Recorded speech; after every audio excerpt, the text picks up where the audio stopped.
Il existe dans l'Arctique russe une île sur laquelle il est interdit de poser le pied.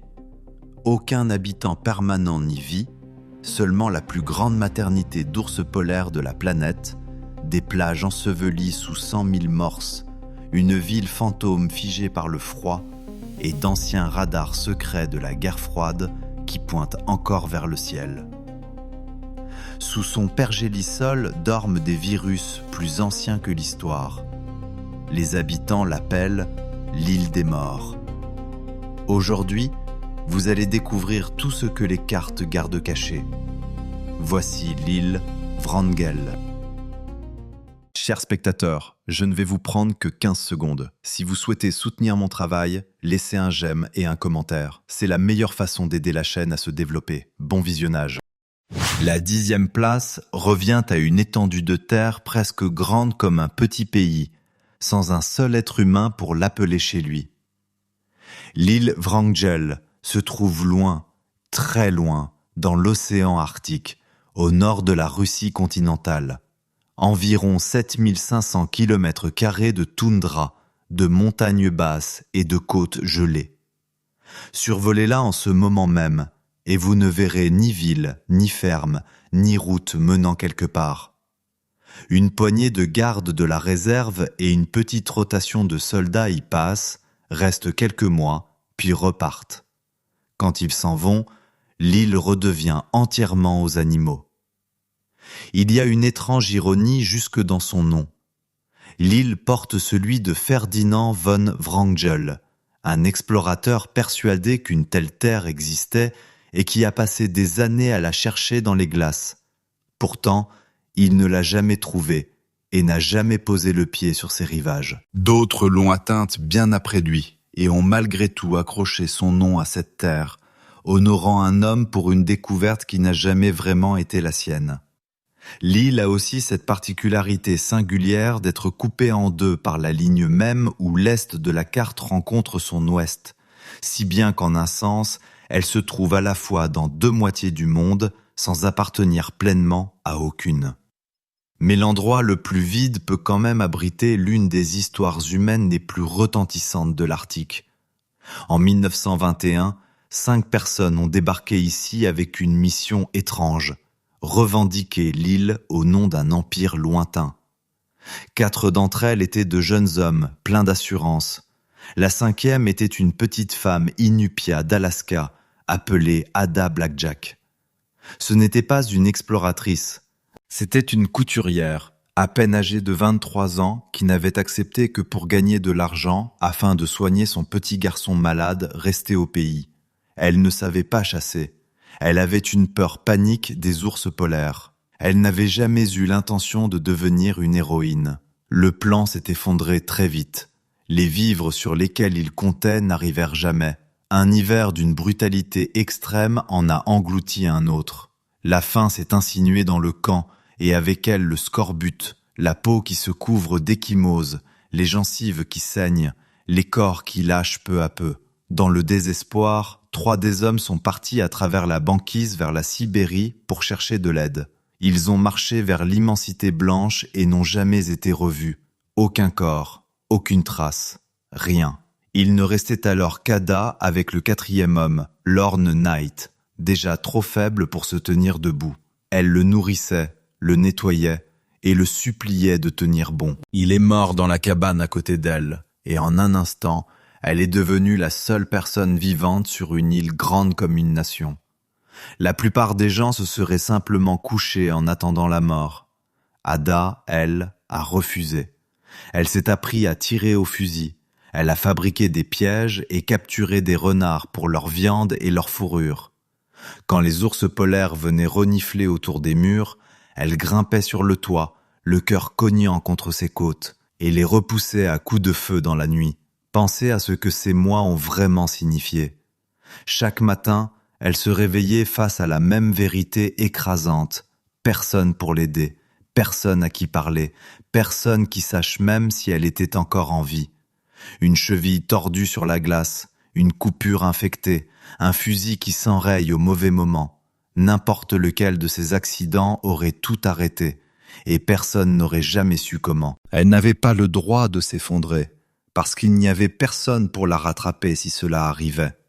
Alors elle a continué d'avancer, une tâche après l'autre, nourrissant le feu, vérifiant les pièges, scrutant l'horizon blanc, repoussant l'obscurité à la seule force de sa volonté. Rien, dans ce danger, ne s'est adouci au siècle suivant. Même aujourd'hui, ceux qui font tourner l'île vivent comme des invités de passage qui savent qu'il ne faut surtout pas s'attarder. Les gardes et les chercheurs arrivent en bateau ou en hélicoptère quand la courte saison le permet, vivent dans une poignée de petites cabanes et rythment leur journée par les appels radio et les mouvements des ours dehors. Ils viennent, ils travaillent, puis ils repartent avant que la mer ne se referme à nouveau. Aucune famille n'a pris racine ici depuis des années. L'île tolère les visiteurs, mais elle n'a jamais accepté d'être une maison. À l'été 1923, un navire de secours a enfin forcé le passage à travers les glaces et l'a trouvée, maigre, les yeux creusés, mais vivante après près de 2 ans. Les journaux l'appelleront plus tard la Robinson Crusoe au féminin. Une couturière terrorisée avait survécu à 4 hommes adultes et aux ambitions d'un empire entier, avec pour seules armes son entêtement et son savoir-faire. Parcourez l'île aujourd'hui et vous ressentirez le même silence qu'elle a connu. Le même soleil bas glisse le long de l'horizon sans jamais se coucher. Il n'y a aucune voix, aucun moteur, aucun pas autre que le vôtre. L'un des derniers véritables espaces vides de la planète, portant son vide comme un avertissement à tous ceux qui pensent pouvoir le dompter. 9e de notre classement, voici un endroit où l'on n'a tout simplement pas le droit d'aller. Essayez d'y parvenir par vos propres moyens, et vous serez refoulé bien avant d'apercevoir la côte.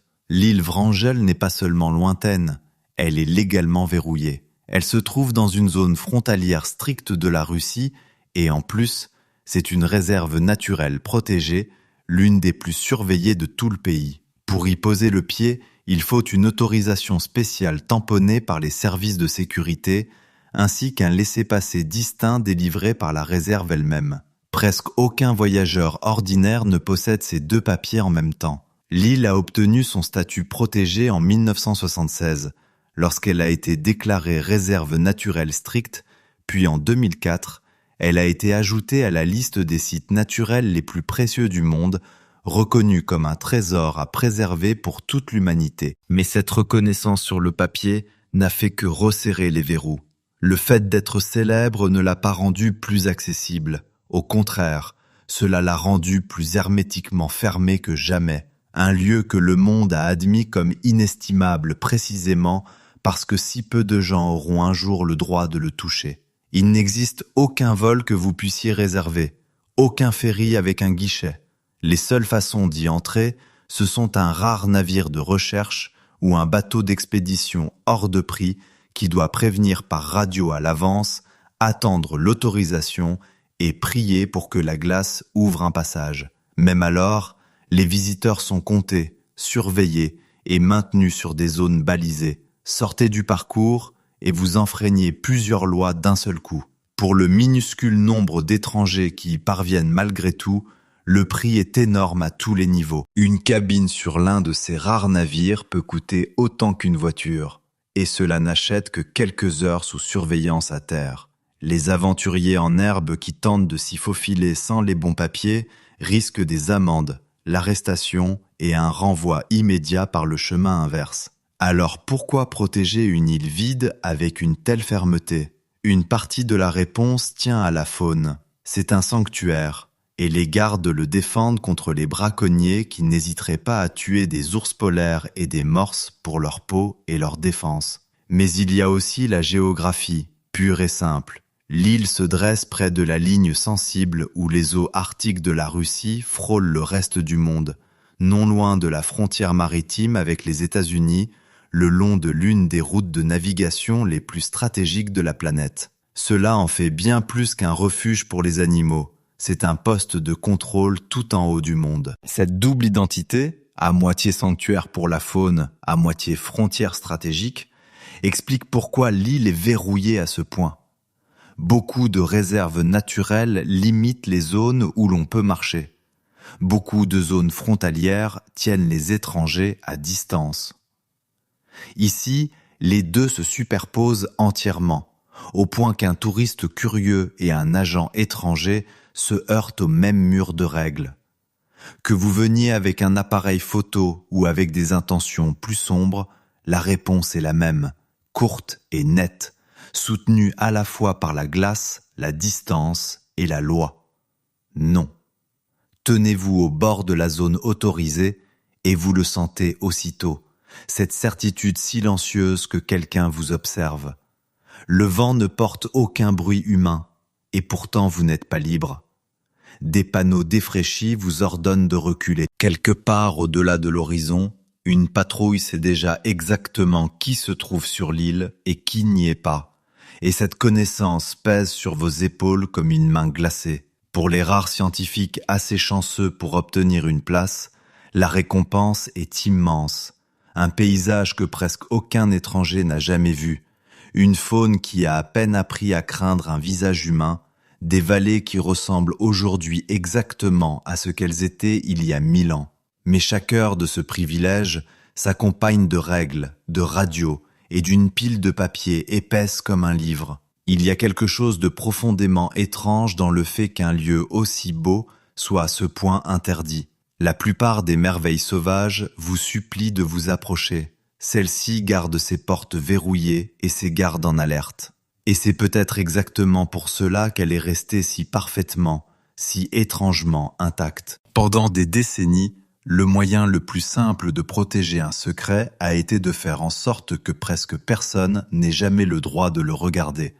Et cette île a été tenue hors de vue si longtemps que la plupart des gens ignorent même qu'elle existe. La 8e place revient à un ennemi qu'on ne peut ni combattre, ni soudoyer, ni semer, le temps lui-même. Et sur l'île Wrangel, le temps essaie de vous tuer presque tous les jours. C'est l'un des endroits les plus rudes de toute la Russie, un coin de l'Arctique où l'air, le vent et la glace s'allient contre tout ce qui est chaud et vivant. Commençons par le vent. Ici, il ne souffle pas vraiment, il attaque.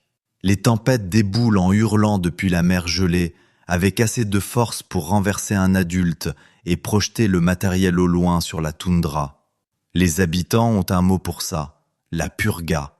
Une tempête de neige si dense que le monde disparaît tout simplement. Dans une purga complète, on ne voit même pas sa propre main tendue. Des gens se sont perdus et ont gelé à quelques pas d'une porte, tournant en rond dans un mur blanc, incapables de retrouver un bâtiment qu'ils savaient pourtant juste devant eux. Même sans tempête totale, l'île joue avec les yeux. Les jours couverts, le sol blanc et le ciel blanc se fondent en une seule page vide, sans horizon, sans ombre, sans notion du haut ni du bas. Un blanc total qui fait perdre tout sens de la distance et de la profondeur. Une pente douce reste invisible jusqu'au moment où l'on trébuche dessus. Une forme sombre qui semble proche peut être très loin, ou l'inverse. Dans cette lumière plate, sans ombre, vos propres yeux vous mentent en silence, et le paysage profite de cette confusion pour vous égarer. Puis il y a le froid. Au cœur de l'hiver, la température descend bien en dessous de -30, et avec le vent qui vous fouette la peau, la sensation est encore pire. La chair nue peut geler en quelques minutes. Le souffle se change en glace sur les cils et la fourrure de la capuche. Le métal vous brûle les doigts si vous le touchez sans gants. Et l'obscurité n'arrange rien. Pendant des semaines entières, le soleil ne se lève pas du tout, et l'île traverse une longue nuit polaire éclairée seulement par la lune, les étoiles et parfois les rubans verts fantomatiques des aurores boréales. Cette longue nuit use autant l'esprit que le corps. Le monde se rétrécit au petit cercle de lumière autour d'une lampe. Le temps perd sa forme quand il n'y a pas d'aube pour marquer le début d'une journée. Et les gens comptent les heures jusqu'à ce premier mince filet de soleil à l'horizon comme s'il s'agissait d'un sauvetage. Parce qu'au fond, c'en est un. L'été compte à peine comme un été. Pendant quelques courtes semaines, le soleil refuse de se coucher, tournant dans le ciel jour et nuit. et la température grimpe à peine de quelques degrés au-dessus de zéro. La neige recule, la toundra se couvre de minuscules fleurs, et des nuées de moustiques s'élèvent du sol détrempé. Mais même là, un brouillard froid arrive de la mer sans prévenir, engloutissant la côte, et la neige peut tomber n'importe quel mois de l'année. La glace décide de tout. La majeure partie de l'année, l'océan autour de l'île gèle complètement, la coupant du monde. Les navires ne peuvent espérer l'atteindre que pendant une courte fenêtre à la fin de l'été, et même alors, un changement de vent peut repousser la glace contre le rivage et piéger un bateau pendant des jours. Les machines souffrent autant que les hommes. Les moteurs refusent de démarrer dans le froid extrême, le carburant s'épaissit comme du sirop, et le caoutchouc comme le plastique deviennent si cassants qu'ils se brisent. Ici, les secours ne sont jamais à un coup de téléphone. Si un véhicule tombe en panne loin d'un abri, par mauvais temps, l'équipage peut se retrouver à devoir marcher longtemps dans des conditions dangereuses avec la tempête dans le dos. Ici, une petite erreur ne reste jamais petite. L'île amplifie chaque faute et elle les fait payer en gelure, en épuisement et en temps perdu. Une monnaie que personne ne peut se permettre de dépenser deux fois. Tout ce qui vit ici se plie à ses règles ou disparaît. Les animaux développent des pelages épais et de lourdes couches de graisse.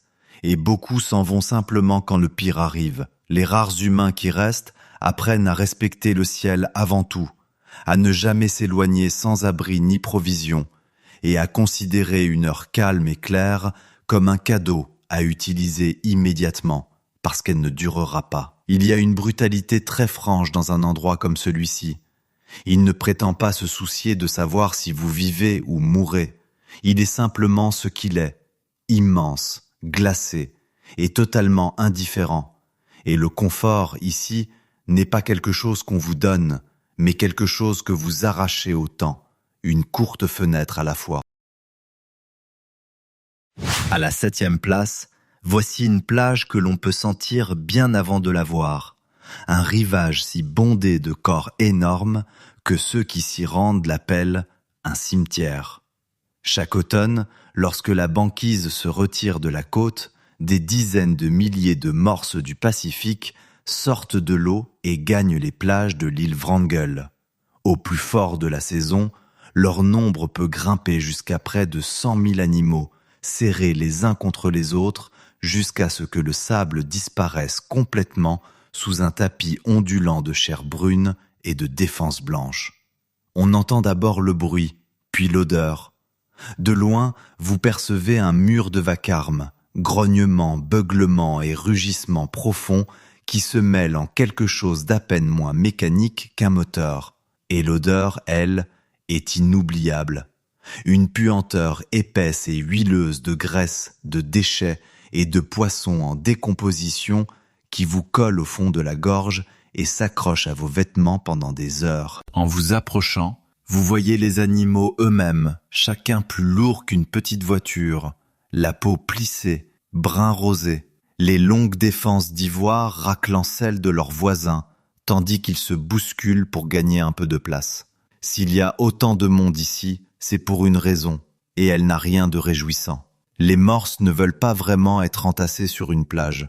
Pendant des siècles, ils préféraient se reposer sur la banquise flottante, dérivant au-dessus de leur zone de nourrissage et plongeant jusqu'au fond marin pour déterrer des palourdes quand bon leur semblait. Mais à mesure que la glace recule toujours plus au nord chaque été, cette plateforme flottante disparaît sous leurs flancs, et les animaux sont forcés de gagner la terre ferme en immenses foules désespérées. Les gigantesques rassemblements sur ces plages sont, en partie, le signe d'un monde qui change sous leurs nageoires. De près, un seul morse est déjà une merveille en soi. Ces célèbres défenses ne servent pas seulement d'armes. L'animal les utilise comme des crochets pour hisser son corps immense hors de l'eau et sur la glace, et pour ouvrir des trous de respiration dans une mer prise par les glaces. De raides moustaches sur son museau balaient le fond marin dans l'obscurité, repérant les coquillages au toucher dans une eau trop trouble pour y voir quoi que ce soit. En une longue plongée, il peut aspirer des milliers de palourdes du fond, C'est un corps façonné avec une précision remarquable pour une vie passée sur la glace. Et c'est précisément ce qui rend la disparition de cette glace si cruelle. C'est justement cet entassement qui transforme la plage en charnier. Les morses sont des géants nerveux. Un bruit soudain, un oiseau qui passe trop bas, ou l'odeur d'un prédateur peut jeter tout le troupeau dans une panique aveugle. En un éclair, des milliers d'animaux se ruent en même temps vers la sécurité de l'eau. Et dans la cohue, les plus petits n'ont aucune chance. Les petits et les jeunes morses sont piétinés sous des tonnes de chair affolée. Quand la poussière retombe et que les survivants regagnent la mer, le sable reste jonché de corps brisés. Lors d'une seule mauvaise ruée, des centaines peuvent mourir sur une seule plage en quelques minutes. Ces corps sont la raison pour laquelle les ours polaires patrouillent ces rivages comme des croque-morts. Les ours ne peuvent pas facilement tuer un morse adulte en bonne santé. Un mâle adulte peut peser plus qu'un ours et se défendre avec des défenses comme des dagues. Alors ils attendent et se nourrissent des morts laissés après chaque panique. Parfois, un ours déclenche même volontairement une ruée en s'approchant du troupeau juste pour provoquer cette fuite mortelle et récupérer ensuite les cadavres. Pendant des semaines, le rivage devient un festin pour tout le voisinage. Les ours s'engraissent et s'alourdissent grâce à cette viande facile.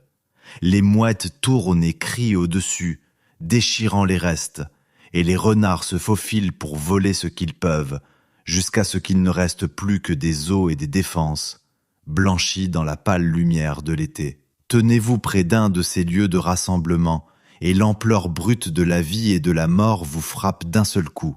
Le sol tremble sous le poids du troupeau. L'air est chaud de la chaleur de milliers de corps serrés les uns contre les autres, contraste étrange avec le vent glacial. Et, disséminés parmi les vivants, se trouvent les silhouettes immobiles et silencieuses de ceux qui n'ont pas survécu à la cohue. Il y a là une leçon dure, écrite sur cette plage. Ces animaux se rassemblent en si grand nombre pour rester en sécurité, et pourtant, la foule même qui devrait les protéger devient ce qui tue tant de leurs petits. Ici, sécurité et danger portent le même visage, respirant au rythme des marées, et le sable garde le compte bien après que le troupeau est retourné à la mer. Le numéro 6 de notre liste est sans doute la maternité la plus animée de tout le monde naturel. Une salle d'accouchement cachée, enfouie sous la neige. L'île Wrangel abrite la plus forte densité de tanières de mise-bas d'ours polaires de toute la planète. Lors d'une bonne saison, jusqu'à environ 400 mères ours peuvent creuser dans les pentes de l'île pour donner naissance, transformant ces collines gelées en le berceau le plus important des ours polaires sur Terre. Les anciens Tchouktchés qui connaissaient cette côte ont même donné son nom à l'île pour eux, un nom qui signifie à peu près le lieu des ours polaires. Pourquoi autant de mères choisissent-elles cette île plutôt qu'une autre ? La réponse tient à une combinaison rare de cadeaux. Les collines retiennent une neige profonde et fiable, parfaite pour creuser une tanière sûre. La mer alentour gèle chaque hiver en une plateforme de chasse solide où une mère peut trouver les phoques dont elle a besoin. Et les rassemblements de morses et d'autres proies le long de la côte permettent à une femelle bien nourrie de constituer la couche de graisse épaisse sur laquelle elle devra vivre pendant qu'elle reste enfermée sous terre. Tout ce qu'une ours gestante pourrait demander se retrouve réuni dans ce seul endroit glacé, et de génération en génération, elle continue d'y revenir. Tout commence en automne. Une femelle enceinte grimpe jusqu'aux pentes enneigées et creuse un tunnel profondément dans une congère, en aménageant une petite chambre au bout. Là, elle s'enferme et attend le pire de l'hiver, à l'abri du vent meurtrier qui souffle au-dessus. À l'intérieur, la neige tassée agit comme une couverture. Pendant qu'au dehors, l'air hurle à des températures bien en dessous de zéro, la tanière peut rester étonnamment chaude, réchauffée par rien d'autre que le grand corps de l'ours, lent, endormi. La suite est l'un des faits les plus étranges de toute la nature. Au cœur de l'hiver, dans l'obscurité totale, elle met bas, et ses petits sont minuscules. Les nouveau-nés ours polaires ne sont pas plus gros qu'un cochon d'Inde, aveugles, presque sans poils et totalement impuissants. Ils ne voient pas, ne peuvent pas marcher, et ne survivraient pas même une minute dans le froid extérieur. Ils ne peuvent faire qu'une seule chose, se blottir contre la chaleur de leur mère et boire son lait riche. Pendant des mois, la mère elle-même ne mange ni ne boit absolument rien. Elle vit entièrement sur la graisse accumulée pendant l'été, donnant son propre corps, goutte de lait après goutte de lait. Dans le silence étouffé de la tanière, on n'entend que sa respiration, les petits couinements des oursons, et dans l'obscurité, la faible odeur chaude de la fourrure et du lait. Compter ces familles cachées est toute une science. Comme les tanières sont enfouies et que les mères sont farouchement protectrices, les chercheurs ne peuvent pas simplement s'approcher et regarder. Ils suivent donc les signes les plus ténus. Un trou de respiration ici, des traces là, un léger affaissement de la neige là où une chambre se trouve en dessous, pour reconstituer combien de mères l'île abrite chaque année. Le total grimpe encore et encore jusqu'aux centaines, confirmant que nulle part ailleurs sur la planète, autant d'ours polaires ne commencent leur vie d'aussi près les uns des autres. Cela fait de cette île quelque chose de précieux dans un monde qui se réchauffe. Dans tout l'Arctique, les ours polaires luttent, car la banquise sur laquelle ils chassent fond de plus en plus tôt chaque année. Une nurserie fiable, un endroit où les mères peuvent encore compter sur une neige profonde et une plateforme de chasse gelée, devient plus précieuse à chaque décennie qui passe. Si les grands ours blancs doivent avoir un avenir, des bastions silencieux comme celui-ci, protégés et riches en tout ce dont une mère a besoin, pourraient bien être parmi les derniers endroits à tenir bon pour eux.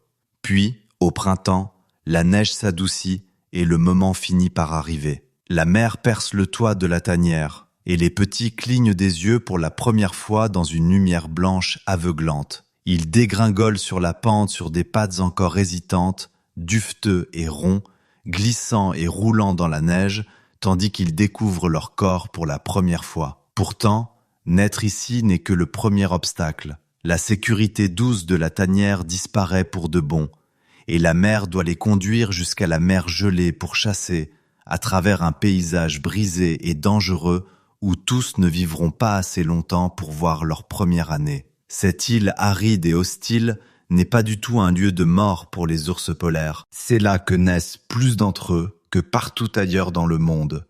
Une nurserie cachée sous la glace, offrant à des milliers de petits cœurs un départ fragile et glacé. La 5e place revient à une ville entière sur l'île Wrangel, que les vivants ont simplement quittée en la laissant au froid. Il y a des rues, des maisons, une école et un port. Ce qu'il n'y a pas, ce sont des gens. Autrefois, il y avait ici des familles, des enfants, des chiens, l'odeur de la fumée de bois et des repas qui mijotent. Maintenant, il n'y a plus que le vent qui s'engouffre par les fenêtres brisées et la neige qui dérive sur des sols vides. Le village est né de l'ambition. En 1926, le gouvernement soviétique voulait une présence humaine permanente sur l'île, alors il a envoyé des colons vers le nord, à travers la mer, des chasseurs et leurs familles venus bâtir une vie au bord de la carte. Pendant des décennies, la petite communauté a tenu bon.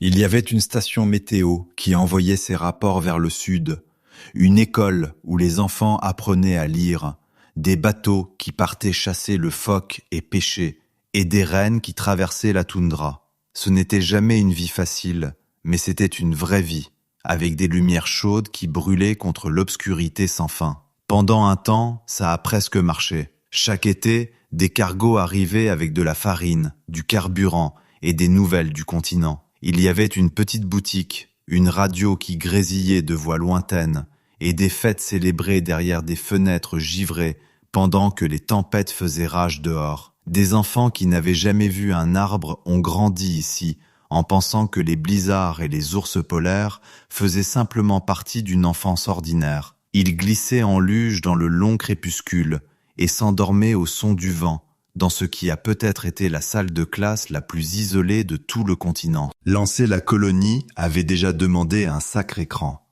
Les premières familles sont arrivées avec presque rien de familier à quoi se raccrocher, à des milliers de kilomètres de la ville la plus proche, sur une côte où l'hiver dure la majeure partie de l'année.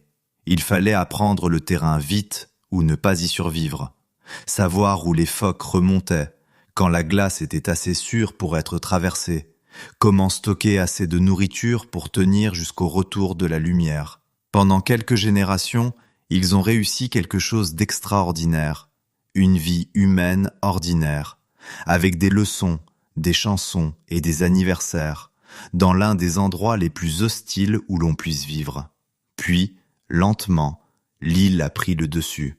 Le coût pour approvisionner des gens ici était énorme. Chaque miette de nourriture, chaque goutte de carburant, chaque clou et chaque boulon devaient être acheminés par bateau, pendant une courte fenêtre où la mer restait libre. Au fil des années, les raisons de rester se sont épuisées. Les familles sont parties les unes après les autres, jusqu'au jour où les derniers habitants ont fait leurs valises avec ce qu'ils pouvaient porter, sont montés à bord d'un navire, et le village s'est tu pour de bon. La nature a repris possession des lieux dès leur départ. Sans personne pour déblayer les congères ou réparer les toits, la neige s'est infiltrée à l'intérieur, s'entassant dans les couloirs et ensevelissant les meubles sur place. L'eau a gelé et fendu les murs. Les portes ont gonflé, se sont bloquées ou sont tombées de leurs gonds. L'air salé a rongé chaque morceau de métal exposé jusqu'à le réduire en poussière. Aujourd'hui, quand on s'y promène, on a l'impression que les gens ont disparu en plein milieu d'une phrase. Des bouilloires reposent encore sur des poêles froids. Des manteaux pendent à des crochets près de portes qui ne ferment plus. Un calendrier tient encore à un mur, figé sur un mois d'il y a des décennies. Le dessin d'un enfant est recroquevillé sur le sol d'une salle de classe vide. Des machines rouillées s'affaissent dans les cours, leur métal strié d'orange, leurs moteurs grippés depuis des années. Le moindre bruit résonne trop fort dans ce vide, et chaque hiver les bâtiments s'affaissent un peu plus, tandis que la toundra grimpe un peu plus haut sur leurs murs. Et la ville a de nouveaux occupants. Des ours polaires errent dans les rues gelées comme si elles leur appartenaient, ce qui est désormais le cas.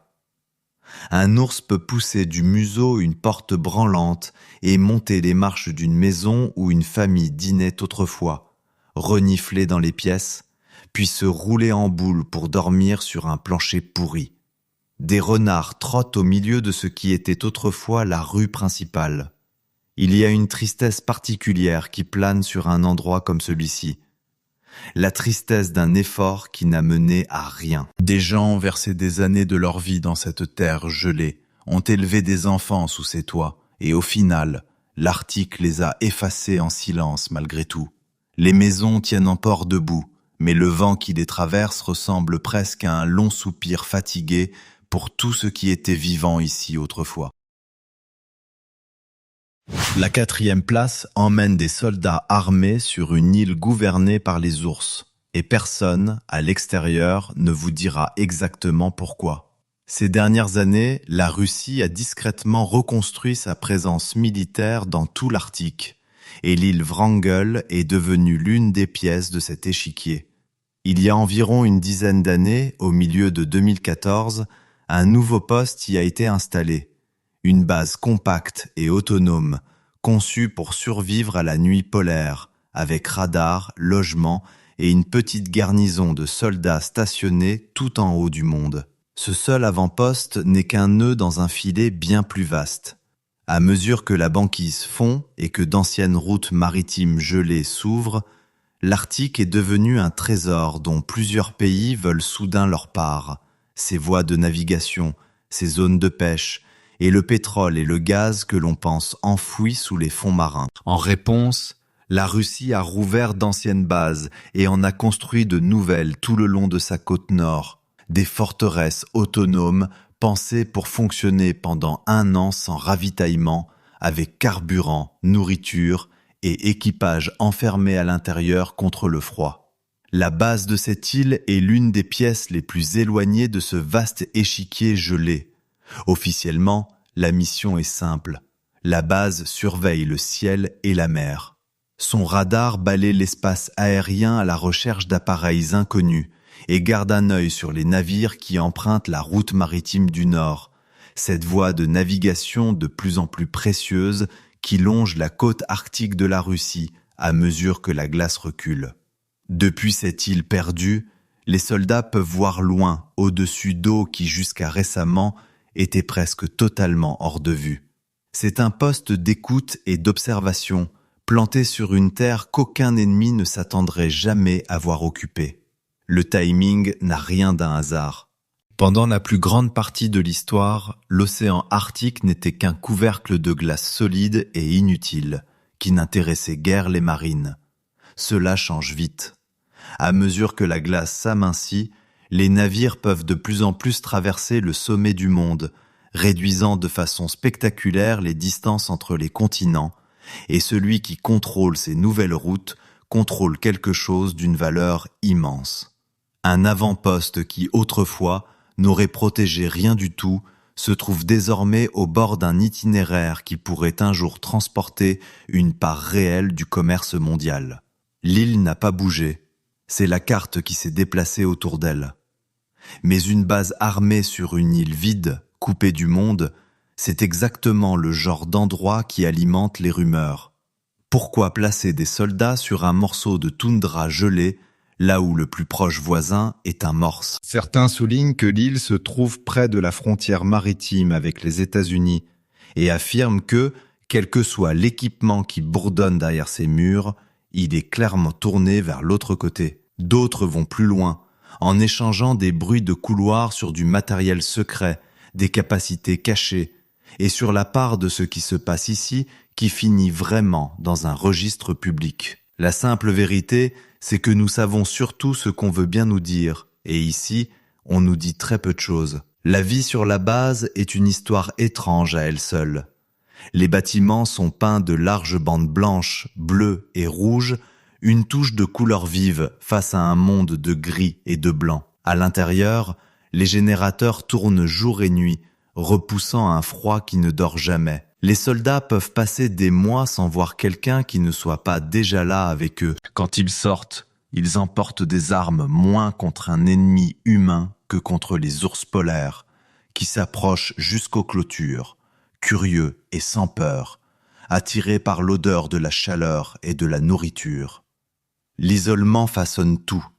Il faut stocker des provisions pour tenir pendant les longs mois où aucun navire ne peut briser la glace et où aucun avion ne peut atterrir en sécurité.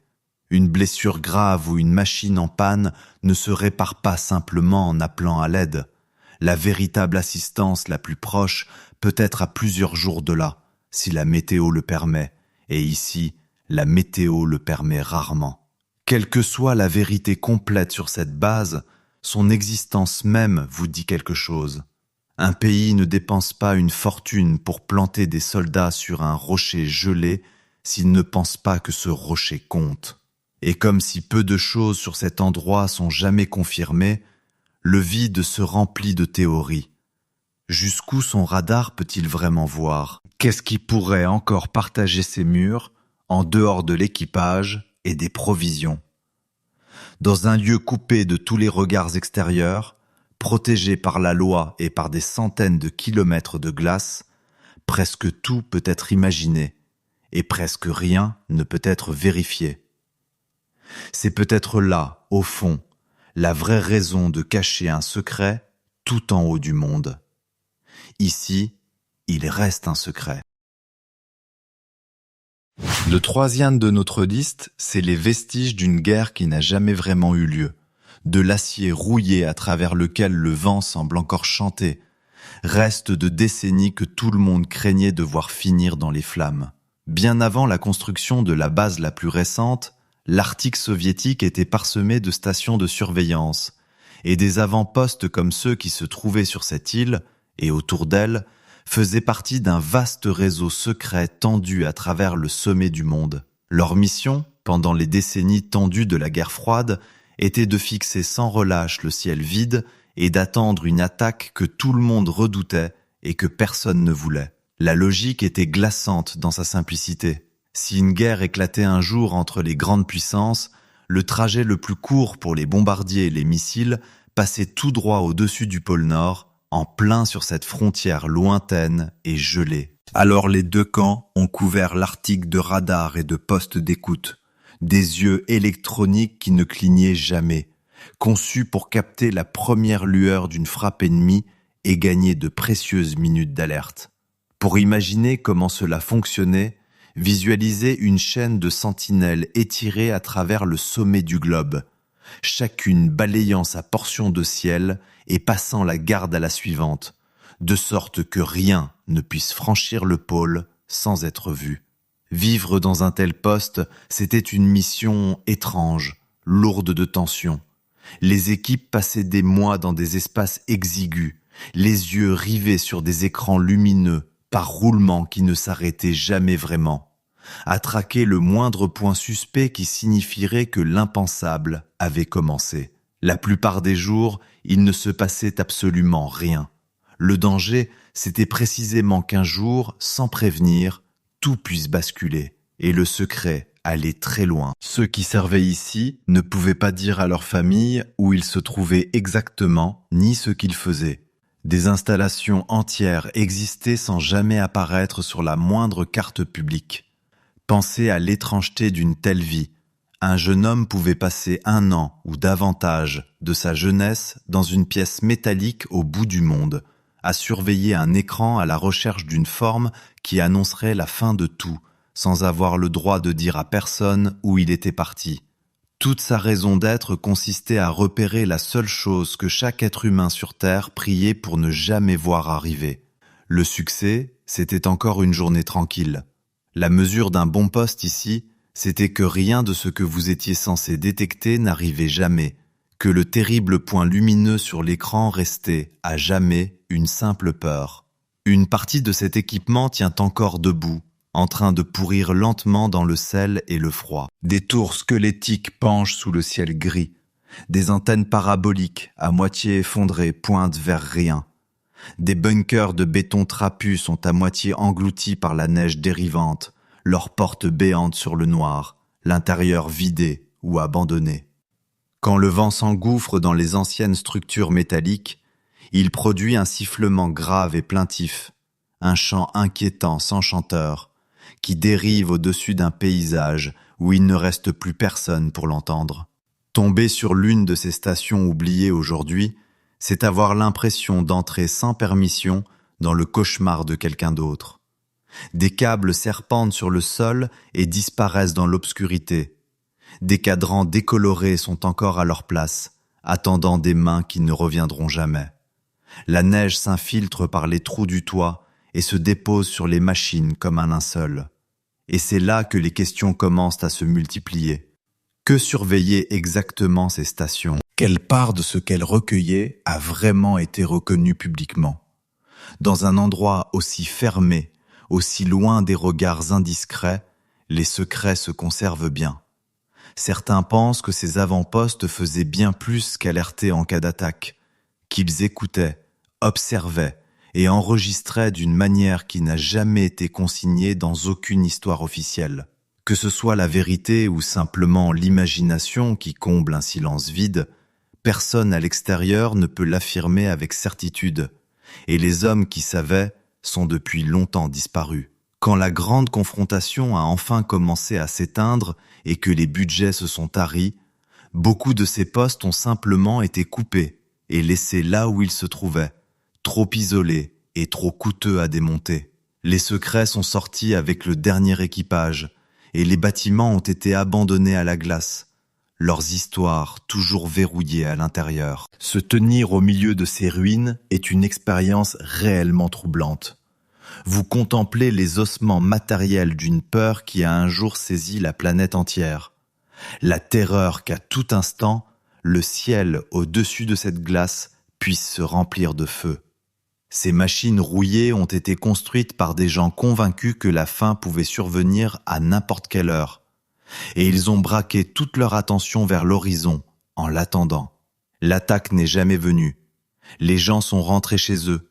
Et les machines sont restées là, toujours tournées vers le même ciel glacé, poursuivant une veille qui n'a plus aucun sens, monument silencieux et immobile à une guerre des nerfs, gardant un ennemi qui n'est jamais arrivé. Le dauphin de notre classement se cache sous le sol gelé, dans la seule partie de cette île qui se réveille lentement, en silence.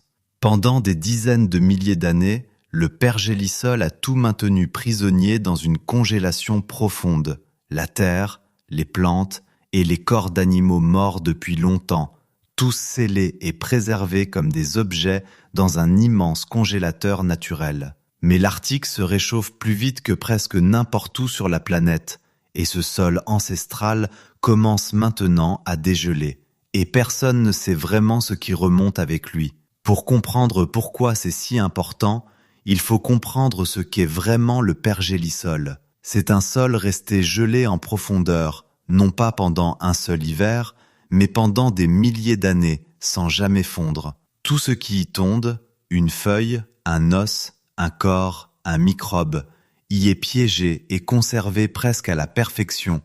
La chimie elle-même ralentit jusqu'à presque s'arrêter sous l'effet du froid. C'est ce qui fait de cette terre gelée un conservateur si parfait. Elle n'enterre pas seulement le passé, elle le garde intact, en pause, prêt à repartir dès que la température remonte assez pour le remettre en mouvement. C'est précisément ce qui trouble les scientifiques qui l'étudient.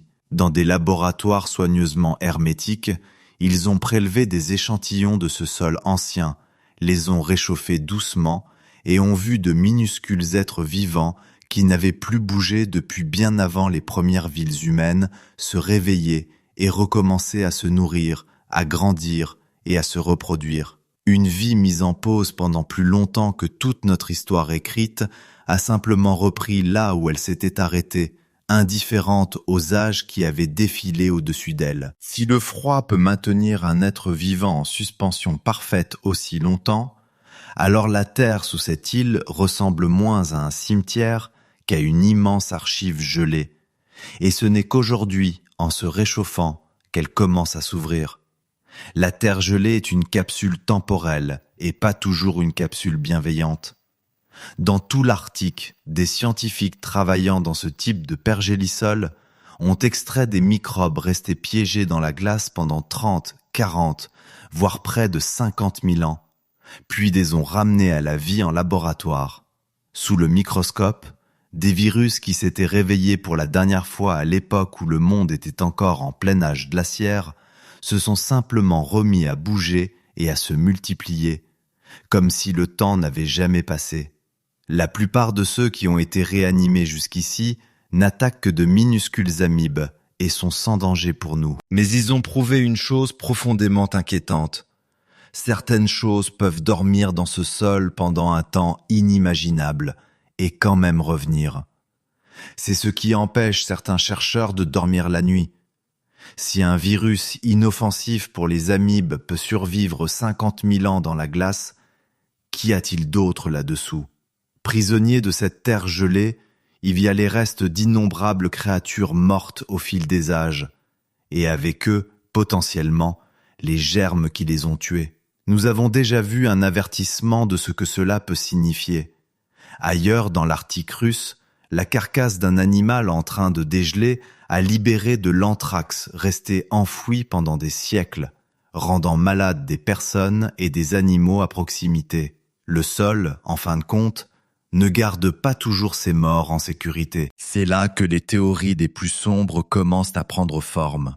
Des anciennes pestes qui attendraient sous la glace le moment où le dégel les libérera, de ce qui pourrait arriver si l'on déterrait un jour la mauvaise chose, volontairement, dans un endroit aussi isolé et aussi fermé. La science reste prudente, la peur, elle, relève surtout de l'hypothèse. Mais se tenir sur une terre qui relâche en silence une vie plus ancienne que toute l'histoire humaine, c'est très difficile de ne pas sentir un frisson qui n'a rien à voir avec le vent. Voudriez-vous que des scientifiques déterrent et réveillent quelque chose qui dort depuis 50 000 ans ? Dites-moi franchement dans les commentaires. Il y a aussi un deuxième danger enfoui ici, plus discret mais bien plus vaste. Tout ce sol gelé est rempli des restes de plantes et d'animaux anciens, Et à mesure qu'il dégèle, cette matière stockée commence à pourrir et à libérer des gaz dans l'air. Les mêmes types de gaz qui retiennent la chaleur et poussent toute la planète à se réchauffer plus vite. Autrement dit, le sol qui dégèle aide à réchauffer le monde, et le monde qui se réchauffe fait dégeler davantage de sol, dans une boucle qui s'alimente elle-même. On peut même voir le dégel à l'œuvre. Par endroits, le terrain s'affaisse et se fissure, s'enfonçant dans d'étranges creux et cavités à mesure que la glace en dessous fond. L'eau de fonte s'accumule là où il y avait autrefois un sol solide. En été, la toundra ramollie dégage l'odeur âcre et terreuse de choses longtemps enterrées qui finissent enfin par pourrir à l'air libre, et des bulles de gaz anciens remontent en sifflant à travers la terre qui fond. L'île expire enfin le souffle qu'elle retenait depuis avant même que les humains construisent la moindre ville. Quoi qu'il y ait vraiment là-dessous, la glace qui l'a protégée si longtemps est en train de relâcher son étreinte. Peut-être que rien de dangereux ne sortira jamais de cette terre. Peut-être que le pire que le dégel libérera, ce sont quelques microbes inoffensifs et une mauvaise odeur. Mais la vérité, c'est que nous ne le savons pas complètement, et cette incertitude, enfouie sous une île qui se réchauffe aux confins du monde, est exactement ce qui rend cet endroit discrètement, réellement effrayant. Et la première place, le secret numéro 1 de l'île Wrangel, est une histoire plus ancienne que n'importe quelle carte accrochée au mur. La raison pour laquelle les gens qui connaissaient cette côte bien avant nous l'appelaient l'île des morts. Pour les chasseurs de la côte Tchouktché, ce n'était jamais juste un bloc de roche perdu au large. C'était un lieu enveloppé de crainte et de mystère, une terre qui semblait appartenir davantage aux esprits qu'aux vivants, et ils en parlaient à voix basse autour de leur feu. Une partie de cette peur venait tout simplement de la façon dont l'île se comportait. Depuis le continent, par temps clair, elle apparaissait à l'horizon comme une ligne bleu pâle flottant entre mer et ciel. Puis le brouillard arrivait, l'avalait tout entière, et elle disparaissait, comme si elle n'avait jamais existé. Une terre qui se montre et s'efface, qui flotte à la limite même du regard. C'est exactement le genre d'endroit que les vieilles histoires remplissent de fantômes.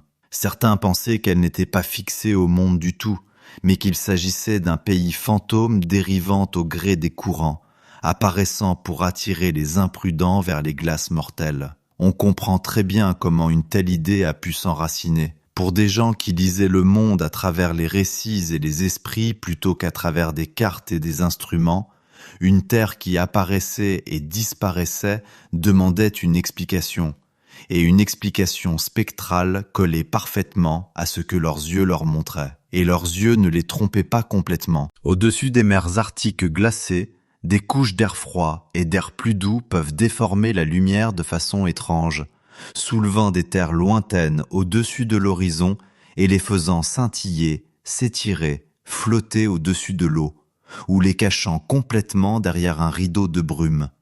Alors une île peut vraiment sembler surgir de nulle part, puis se dissoudre à nouveau. Un tour de l'air gelé que la science peut aujourd'hui expliquer, mais qui devait ressembler pour quiconque regardait depuis la côte à de la pure magie. La légende et la vérité fixaient exactement la même chose du regard. Puis il y avait ceux qui partaient et ne revenaient pas. Pour atteindre l'île, les chasseurs devaient traverser une vaste étendue de banquise traîtresse et mouvante, et la traversée pouvait tuer de 1000 façons. Une fissure soudaine, une polynie d'eau noire, une tempête qui emportait la glace sous leurs pieds. Des hommes se mettaient en route vers sa cligne bleue à l'horizon et n'étaient tout simplement jamais revus, leur sort restant inconnu. Pour ceux qui restaient, c'était comme si l'île elle-même avait tendu la main pour les engloutir. Un lieu qui avale les gens tout entiers finit par gagner un nom sinistre, et celui-ci l'a mérité plus d'une fois. Les animaux nourrissaient aussi la légende. On savait que c'était la terre où se rassemblaient les grands ours blancs, plus nombreux que partout ailleurs, régnant sur la glace sans la moindre peur des humains. Pagayés vers une île grouillante des plus grands prédateurs terrestres de la planète, dans le brouillard et les plaques de glace en mouvement, C'était marcher en connaissance de cause vers la mort. Pas étonnant que les conteurs l'aient imaginé comme un seuil entre le monde des vivants et ce qui attend au-delà, une frontière que l'on franchissait à ses risques et périls. Et cette peur avait aussi un visage très concret, transmis sous forme de règles. Les anciens avertissaient les jeunes des passages qui engloutissaient les hommes et des saisons où la glace se faisait traîtresse. Certains endroits étaient dits appartenir aux esprits et il ne fallait pas les troubler. Ce n'était pas de simples superstitions, c'étaient des leçons de survie habillées dans le langage du sacré, un savoir durement acquis sur une côte meurtrière, enveloppé dans le récit pour que personne ne l'oublie. Et voici le plus étrange de tout, cette peur n'était pas absurde. Tout sur cette île montre que les anciens chasseurs la lisaient correctement.